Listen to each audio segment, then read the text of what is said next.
ఇప్పుడు చెప్పబోతున్న వ్యక్తి పేరు మీరంతా ఎదురు చూస్తున్నా, మీకంతా తెలిసిన ఆయన జీవితం తెలుగు వాళ్ళ పరువుని, తెలుగు వాళ్ళ గొప్పతనాన్ని ఒక రాముడిగా, కృష్ణుడిగా, దుర్యోధనుడిగా, కర్ణుడిగా, రావణ బ్రహ్మగా, మేజర్ చంద్రకాంత్గా ఇలా ఒక్కో రూపంలో దశావతారాలుగా ఒక సెలబ్రిటీ ఇమేజ్ తెచ్చిన వ్యక్తి నందమూరి తారక రామారావు గారు.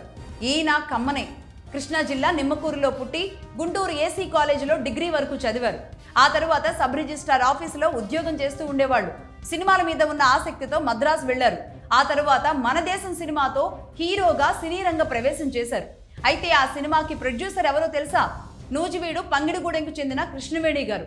ఆవిడ కాపులు, మిర్జాపురం జమీందారుని పెళ్లి చేసుకున్నారు.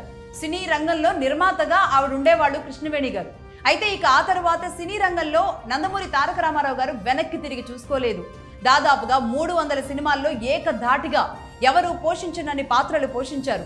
విభిన్న పాత్రల్లో నటించి ఏ పాత్రకు ఆ పాత్రకి ప్రాణం పోసినట్టుగా ఉండే ఆయన నటనతో సరిలేరు నీకెవరు అని తెలుగు నేల పులకించేలాంటి పేరు తీసుకొచ్చారు ఎన్టీఆర్ గారు భారతీయ సినిమా చరిత్రలో దిగ్గజ నటుడిగా పేరుగాంచారు.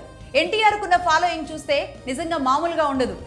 ఆనాడు కులాలకు, మతాలకు అతీతంగా, అలాగే రాష్ట్రాలు, దేశాలు దాటి కూడా ఆయన సినిమా చూసేవాళ్ళు ఉన్నారు.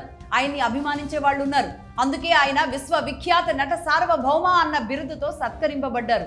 పూర్తి శివభక్తులు అయిన ఎన్టీ రామారావు గారు జీవన విధానం, కుటుంబం, తెలుగు భాషపై ఆయనకున్న పట్టు, ఆయన ఆహార్యం, ఆయన నడక, ఆయన నడత ఇవన్నీ తెలుగు వారికి ఐకానిక్ గా మారాయి. ఆటోమేటిక్ గా కమ్మకులం మొత్తానికి కూడా ఆయన ఒక ఇమేజ్ తెచ్చిపెట్టారు. అలాగే ఒక బలాన్ని, ఒక శక్తిని కూడా ఇచ్చారు.